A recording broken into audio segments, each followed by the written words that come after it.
शांति बनाए रखें, शांति बनाए रखें, सभी से कोई आगे से शांति बनाए रखें, शांति बनाए रखें।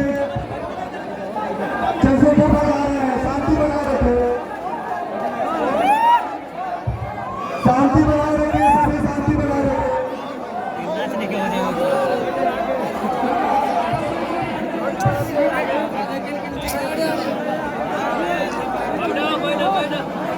मीडिया के साथियों से, मीडिया के जितने भी साथी हैं सभी साइड हो जाए। राकेश पासवान को ये करना है,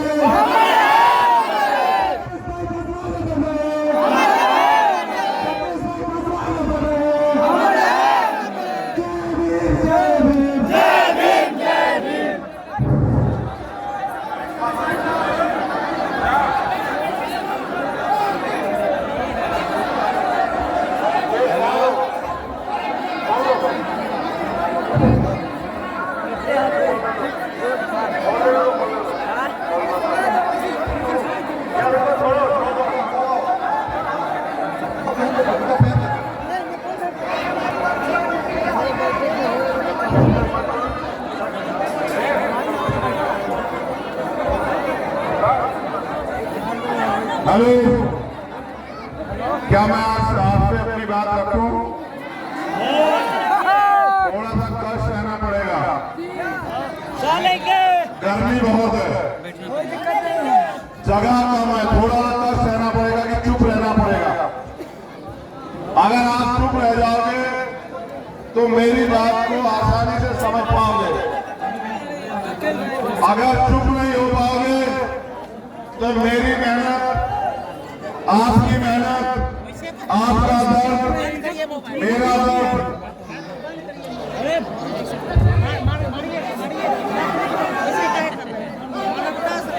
वो सब जीरो हो जाएगा।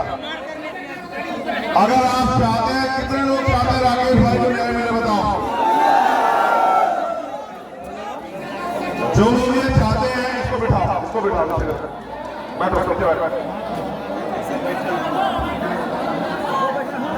जितने लोग चाहते हैं कि उनको न्याय मिले वो बैठ जाओ। जितने लोग चाहते हैं,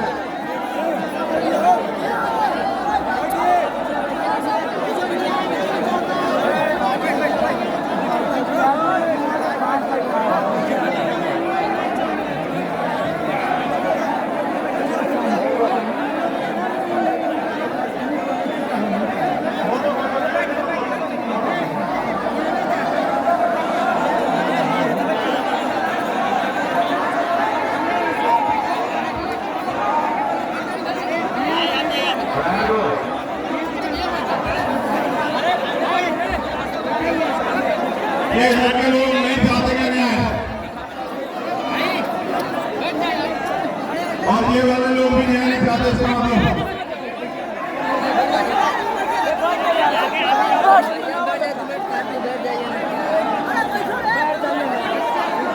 ड्यूटी लगाई है, क्या वो मुझे सुन पा रहे हैं? जो पुलिस के वरिष्ठ अधिकारी जिनकी यहाँ ड्यूटी लगा गई है आज के प्रोग्राम के लिए, क्या वो यहाँ है? अगर हैं, धन्यवाद। एक अनुरोध है आपसे, भाई शांत हो जाओ तुम लोग। ये हमारे लोग हैं, जो लोग हल्ला मचा रहे हैं, इसका सर पकड़ के बिठाओ। ऐसे ही खोया आपने राकेश को, आप लोग सुनते भी हो ना मानते, इसलिए खोया आपने राकेश को। आपसे मेरा एक अनुरोध है, क्योंकि बहुत बहुसंख्यक रूप से लोग यहाँ आए हैं और हम लोग अपनी लड़ाई को संवैधानिक तौर पर लड़ना चाहते हैं। मेरा आपसे आग्रह है कि आप अपने वरिष्ठ अधिकारियों को सूचना दे दें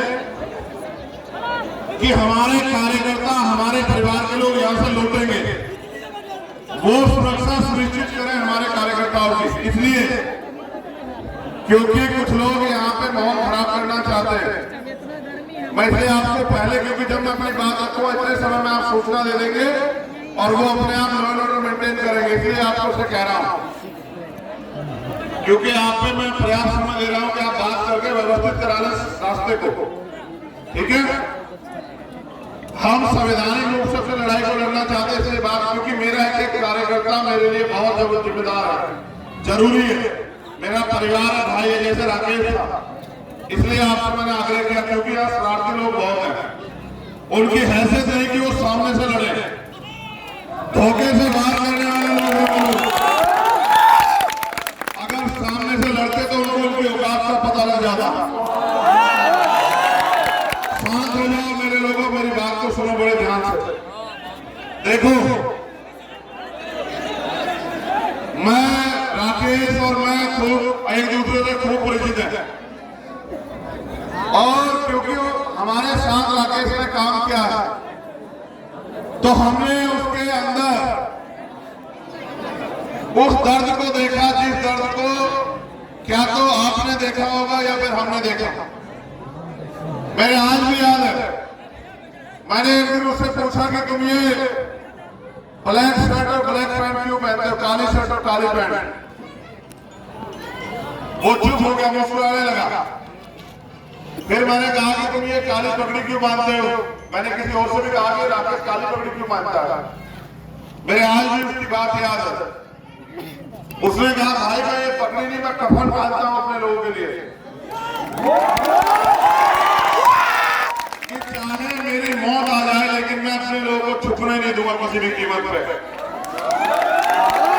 और ये उसने करके भी दिखाया।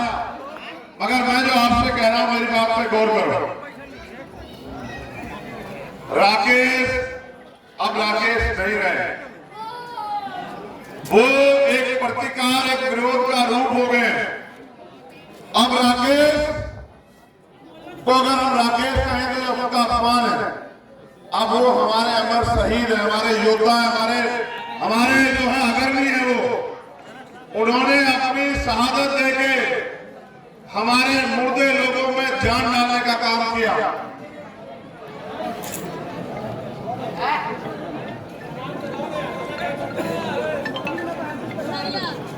उन्होंने,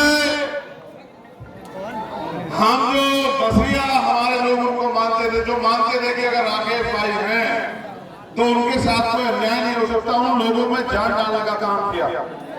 एक राकेश चले गए, लेकिन आज इस धरती पे, लालगंज की धरती पे हजारों राकेश यहाँ जिंदा खड़े हैं। मैं आपसे कहना चाहता हूं, मैं गया था अधिकारियों से मिलने। ये घटना कोई सामान्य घटना नहीं है, उसमें 4 लोग शामिल नहीं है मेरे लोगों, इसमें बहुत ताकतवर लोग शामिल हैं, और सरकार और पुलिस मिलकर उनको बचाने का काम कर रही है। ये अच्छा नहीं है। मैं मुख्यमंत्री जी से भी कहना चाहता हूं कि अगर मेरे भाई के हत्यारों को बचाने का कोई काम करेगा तो फिर लड़ाई आर पार की लड़ी जाएगी, कोई समझौता नहीं होगा। इस बात को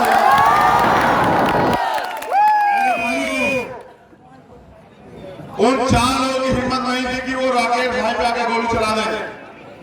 उनके पीछे पुलिस, सरकार और बहुत बड़े ताकतवर लोग हैं। इसलिए ये घटना तब तक नहीं खुलेगी जब तक इस घटना की सीबीआई जांच न हो जाए।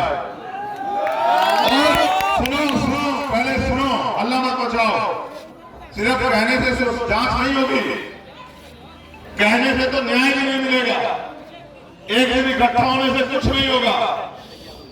सीबीआई जांच, वो भी हाई कोर्ट या सुप्रीम कोर्ट के रिटायर्ड जज की निगरानी में, जब निष्पक्ष जांच होगी तब जाके पता लगेगा कौन सा एसएचओ, कौन सा डीएसपी, कौन सा पूर्व विधायक, कौन सा वर्तमान विधायक, कौन सा वर्तमान मंत्री, कौन सा पूर्व मंत्री, वो सब लोग शामिल हैं एक आपके बहादुर भाई को शहीद करने के लिए।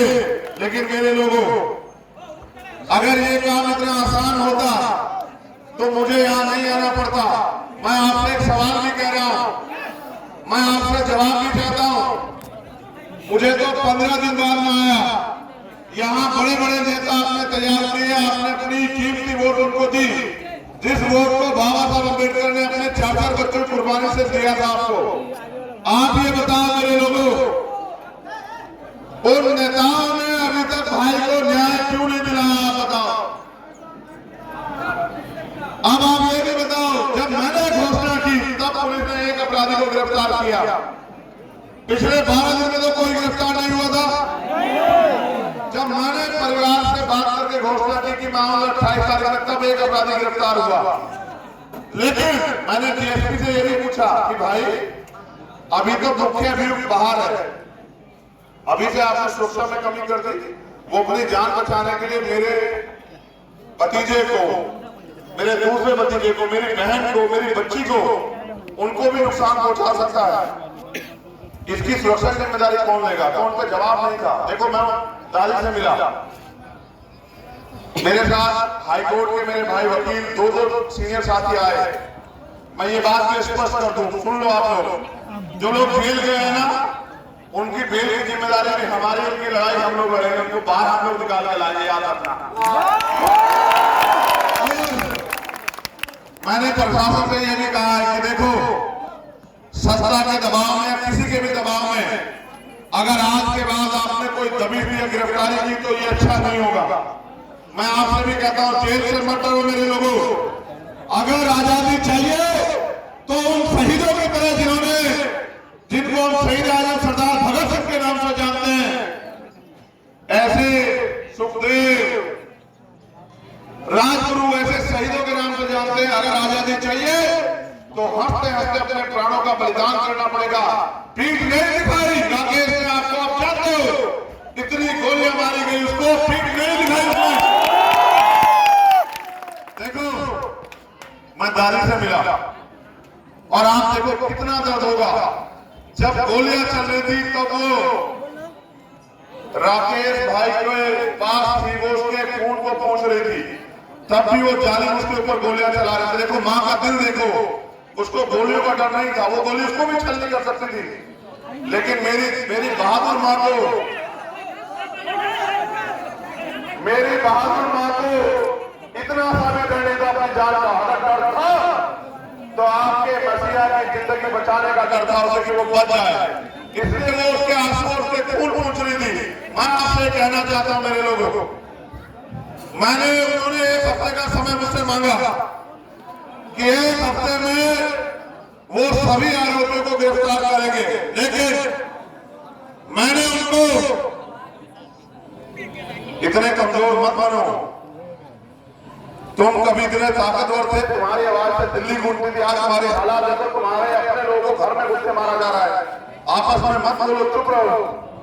मैंने प्रशासन को 15 दिन का समय दिया आपसे बिना पूछे कि आप एक हफ्ता मांग रहे हो, मैं आपको 15 दिन देता हूं कि 15 दिन में उन गुंडों को गिरफ्तार करो, और अगर 15 दिन में नहीं किया तो मैं अपने भाई के कफन को सौगंध करके कहता हूं, भारतीय संविधान को संकल्प करके, कि फिर प्रदेश में कोई अधिकारी, कर्मचारी, कोई सरकार का नुमाइंदा चैन से नहीं सोएगा। ये मेरा वचन है आप लोगों को।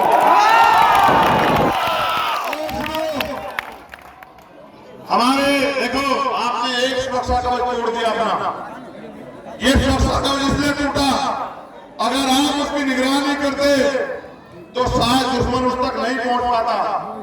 दुश्मन से सीख लो, वो अपने नेता की निगरानी करते हैं, अगर आप अपने नेता की निगरानी करते तो कोई दुश्मन तक नहीं पहुंच पाता। मैंने और सुरक्षा कवच तैयार किए हैं, सुनो मेरी बात को गौर से। ये अमर ज्योति, ये मैंने इसमें पीआर दाखिल की अभी, आनंद मोहन जो पूर्व एमपी है, एक आईएएस अधिकारी की हत्या में शामिल, उनको छोड़ा गया, कोई हिम्मत नहीं जुटा पा रहा था कि वो उसके खिलाफ कोर्ट जाए। मैंने ये बहादुर भाई तैयार किया आपके लिए, सुरक्षा कवच के लिए, अमर ज्योति। मैंने लक्ष्मण जो हमारे जिला अध्यक्ष हैं यहाँ के, जिन्होंने 23 साल सेना की नौकरी की, जो एक सेना के सिपाही है, कहाँ है लक्ष्मण? मैंने लक्ष्मण भाई को सुरक्षा कवच के लिए तैयार किया, लक्ष्मण पासवान को। मैंने अनिल प्रधान को तैयार किया। ये आपका सुरक्षा कवच बनाया है कि भाई राकेश की गैर मौजूदगी में वो यहाँ समाज की सुरक्षा करेंगे, प्रदेश लेवल पे भी और जिला लेवल पे भी। लेकिन आपको भी मेरा साथ देना पड़ेगा। अगर 15 दिन में सरकार ने हमारी मांग नहीं मानी, जो मांगे और हमने सरकार को दिए, तो बताओ आप लोग सड़कों पे आने के लिए तैयार हो या नहीं? बताओ, एक जिले में आओगे, पूरे प्रदेश में आओगे? बताओ। मैं आपसे वादा करता हूं मेरे लोगों, 15 दिन उनके और 16वां दिन हमारा। या तो हम अपने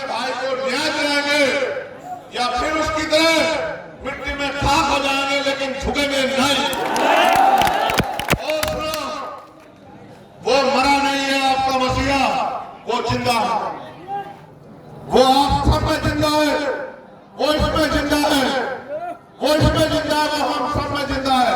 और अगर उसको जिंदा रखना चाहते हो, मैं कह रहा हूं आपसे, क्योंकि मरता वो है जो गायर होता है, वो निडर था, बहादुर था, इसलिए वो अमर हुआ। उनके आत्मगत मूर्ति लालगंज चौराहे पे हम लोग लगाने का काम करेंगे कि दुश्मन को भी, हमारे लोगों को भी हमारा बहादुर भाई याद रखना चाहिए। हमारे भाई की एक आत्मगत मूर्ति उसी के निवास में, इस लालगंज के चौराहे पे, और हर संघर्ष आंदोलन में हम अपने महापुरुषों के बाद अपने वीर अमर शहीद भाई का नाम भी लेने का काम करेंगे और जगह जगह पे उसके द्वारा किए गए कार्यों को बताने का काम करेंगे।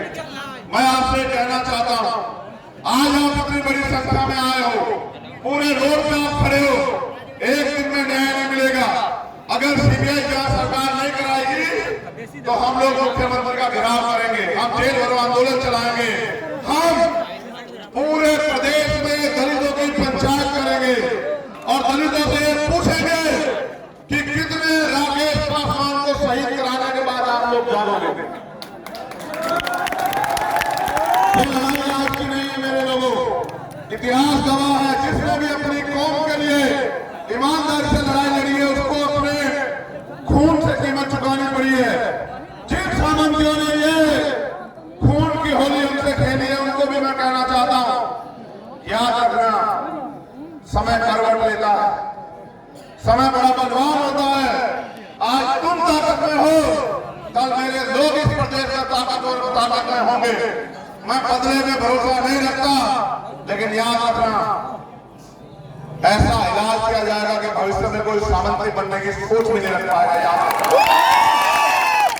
इस परिवार की सुरक्षा की जिम्मेदारी आपकी है। पुलिस के लोगों को भी अपनी सुरक्षा बढ़ानी पड़ेगी।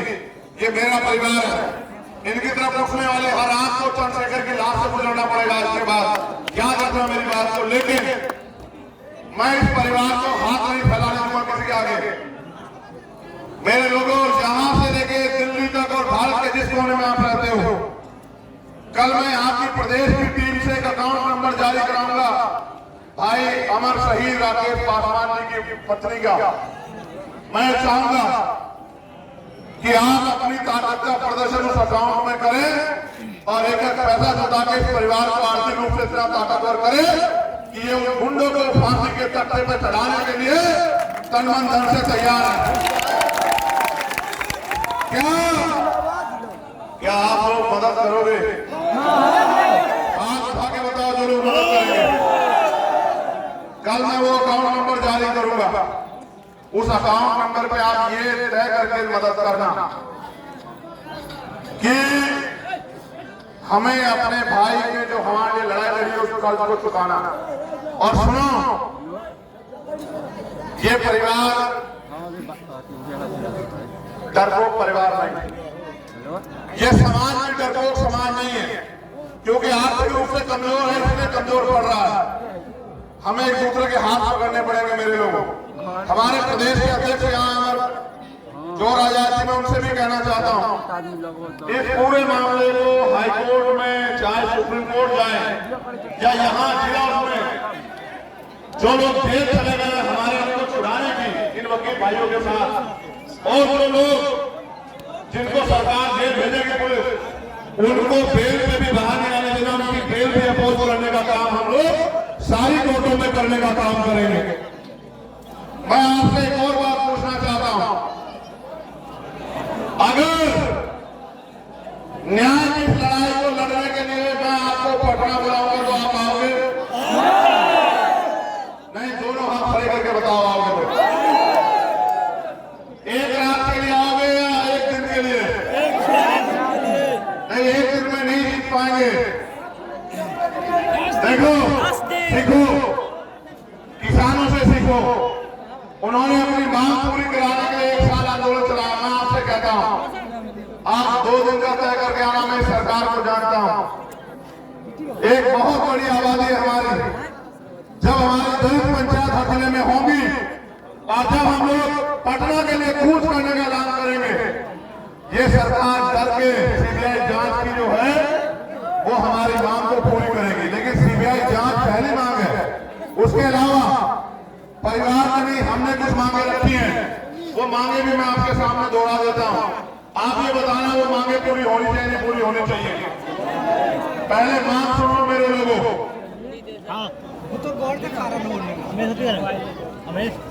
हमारी पहली मांग है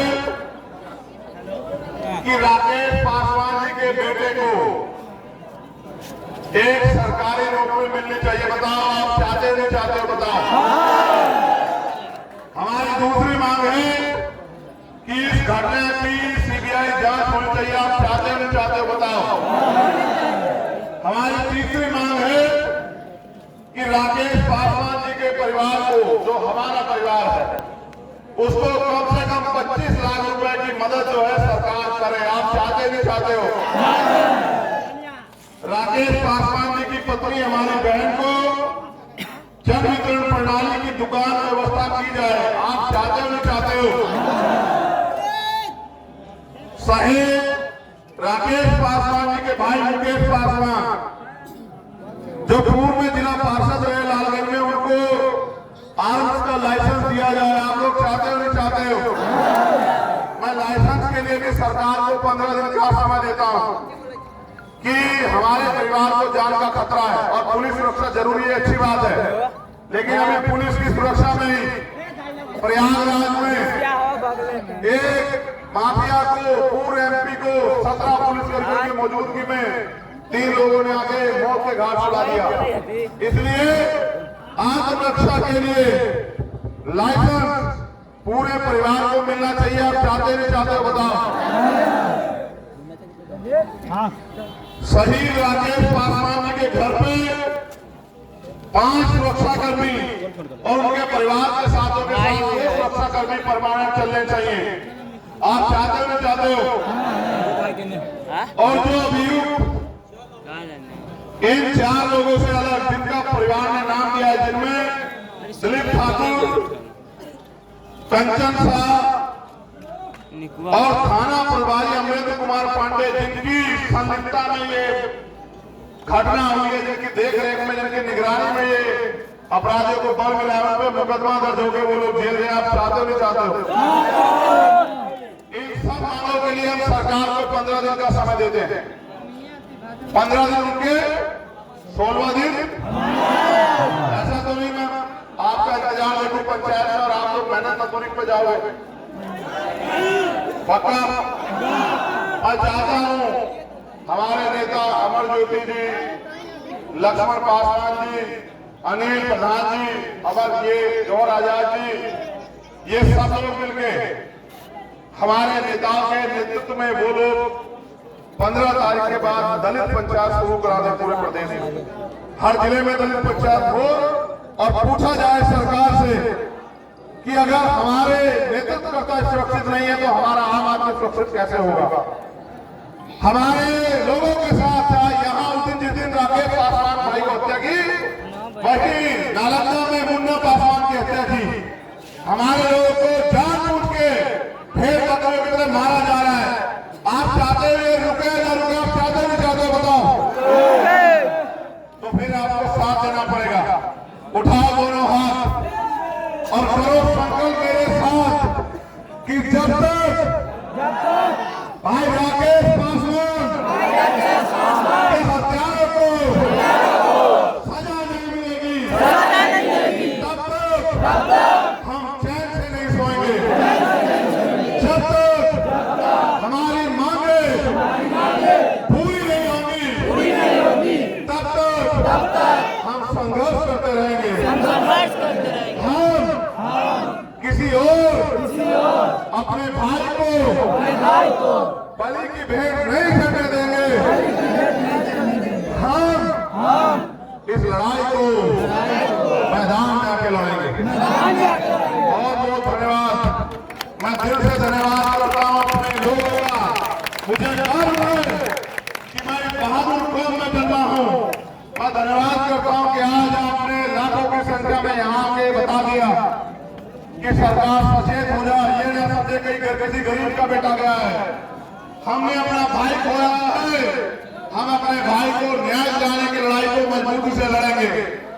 आप सब लोगों से एक अनुरोध है मेरा, बहुत शालीनता से, बहुत प्यार से, क्योंकि अब अगर हमने एक भी स्टेप लिया तो ये लड़ाई हमारी कमजोर हो जाएगी। आप चाहते हो लड़ाई कमजोर हो जाए?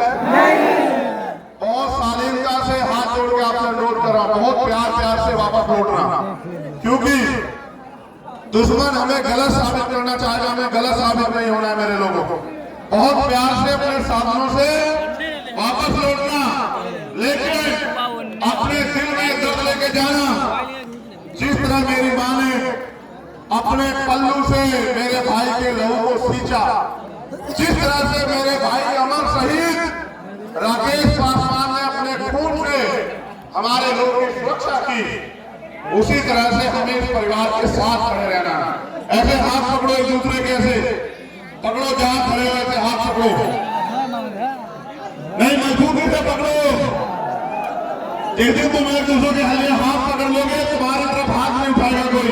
हाथ पकड़ो, हाथ एक दूसरे के हाथ, तुम्हारी मुट्ठी अलग नहीं रहनी चाहिए, एक दूसरे के हाथ पकड़ो मेरे लोगों, हाथ पकड़ो एक दूसरे के।